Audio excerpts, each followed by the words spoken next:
The year is almost 2024, and U.S. Army recruiting is at a record low. The big question is why and how do we fix it? After the 9/11 terrorist attack, many Americans rushed to recruiting stations to enlist in the U.S. Army and were quickly deployed to the Middle East.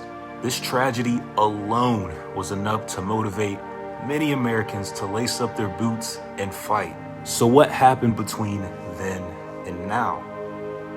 Some would say purpose. 9/11 hit many American people close to home. Some may have had family members who were injured or their lives ended because of the attacks, and others may have wanted to deploy to fight for their country. Regardless of the reason, they had a specific purpose and a reason to enlist. This was the counterinsurgency era. Now, let's fast forward 20 years later.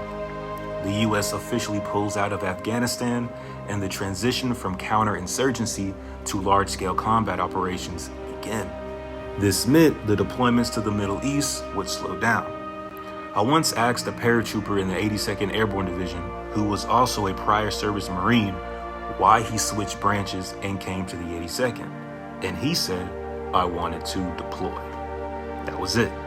He didn't say anything about an enlistment bonus or wanting hazard duty pay. This pulls me to my next talking point, which is money. Yes, the Army provides us with stable income and benefits, but the year is almost 2024 and you can find a better income in the civilian sector than being in the Army.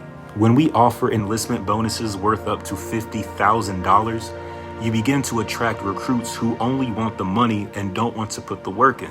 You begin to see privates enlist to try to get a 100% VA disability rating fresh out of basic training, and then they make tutorials on TikTok explaining how to do it.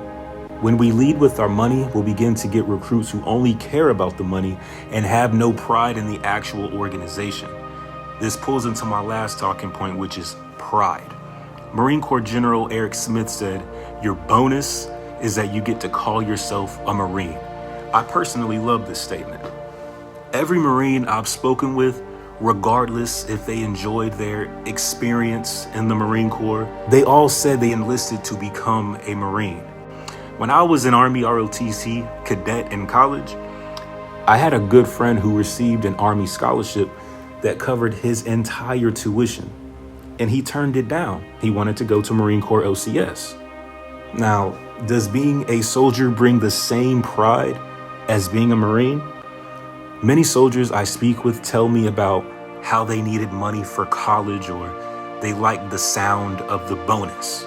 Apparently, being a soldier isn't enough for them to enlist alone. I believe if we want the Army to grow in numbers, we need to communicate a purpose that resonates with our recruits. We need to understand that money and bonuses isn't always the answer, and we need to show them that being a soldier in the U.S. Army is something to truly be proud of in 2024.